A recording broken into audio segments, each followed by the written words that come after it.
आपण ସମସ୍ତଙ୍କୁ ସ୍ୱାଗତ କରୁଛି ଲର୍ନ ଇନ୍ 5 ଲାଇନ୍ ଚ୍ୟାନେଲକୁ। ଆମର ଏହି ଚ୍ୟାନେଲରେ ଆମେ ମହାନ ପୁରୁଷଙ୍କର ଜୀବନୀ ବିଷୟରେ ଜାଣନ୍ତି। ଆଜି ମଧ୍ୟ ଜାଣିବା ଜଣେ ମହାନ ବ୍ୟକ୍ତିତ୍ୱଙ୍କ ବିଷୟରେ।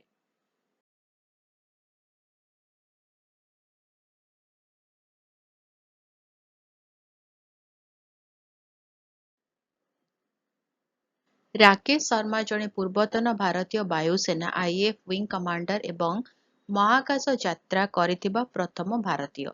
ଜାନୁଆରୀ 13, 1949ରେ ପଞ୍ଜାବରେ ଜନ୍ମଗ୍ରହଣ କରିଥିଲେ। ସେ 1970ରେ ଭାରତୀୟ ବାୟୁସେନାରେ ଯୋଗ ଦେଇଥିଲେ ଏବଂ ଜଣେ ଦକ୍ଷ ପାଇଲଟ ହୋଇଥିଲେ। ତାଙ୍କର ଅସାଧାରଣ ଦକ୍ଷତା ଯୋଗୁଁ ତାଙ୍କୁ ଭାରତ ଏବଂ ସୋଭିଏତ ୟୁନିୟନ ମଧ୍ୟରେ ଏକ ମହାକାଶ ସହଯୋଗ ଇଣ୍ଟରକସ୍ମୋ କାର୍ଯ୍ୟକ୍ରମ ପାଇଁ ଜଣେ ମହାକାଶଚାରୀ ଭାବରେ ମନୋନୀତ କରାଯାଇଥିଲା। ଏପ୍ରିଲ 3, 1984ରେ ଶର୍ମା ସୋୟୁଜ ଟି-11 ମହାକାଶ ଯାନରେ ସାଲ୍ୟୁଟ 7 ମହାକାଶ ଷ୍ଟେସନକୁ ଉଡ଼ିଥିଲେ। ସେ ପ୍ରାୟ 8 ଦିନ ମହାକାଶରେ ବିତାଇଥିଲେ। ମହାକାଶ ଚିକିତ୍ସା ଏବଂ ପୃଥିବୀ ପର୍ଯ୍ୟବେକ୍ଷଣ ସହିତ ଜଡ଼ିତ ବୈଜ୍ଞାନିକ ପରୀକ୍ଷଣ କରିଥିଲେ। ତାଙ୍କର ମିଶନ ଭାରତ ପାଇଁ ଏକ ଗର୍ବର ମୁହୂର୍ତ୍ତ ଥିଲା କାରଣ ଏହା ମାନବ ମହାକାଶ ଅନୁସନ୍ଧାନରେ ଦେଶର ପ୍ରବେଶକୁ ଚିହ୍ନିତ କରିଥିଲା।